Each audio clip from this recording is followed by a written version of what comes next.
Welcome to Chillin' 101. We hope this video helps. You'll start by enabling screen recording in Settings right arrow Control Center. That makes the control available immediately.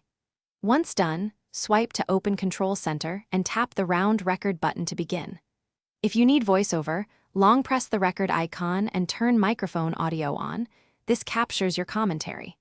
Make sure Do Not Disturb or Focus is enabled to block notifications. This keeps the recording clean. Now tap record, and you'll see a red indicator showing active capture, so you know it's working. Once recording, manage what's captured. Microphone picks up your voice, while many apps allow internal audio only, so choose accordingly. If you want visible taps, enable Assistive Touch right arrow Show touches before starting. This helps viewers follow interactions. Pay attention to device orientation and lock it if consistent framing is needed, and check app audio permissions in Settings so sounds are included. For long sessions, monitor available storage and battery.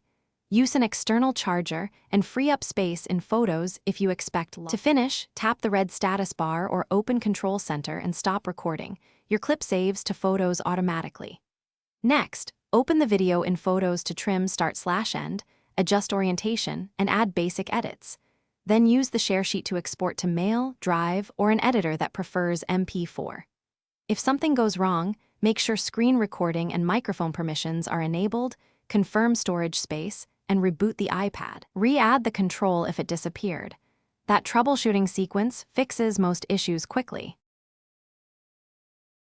Thanks for watching.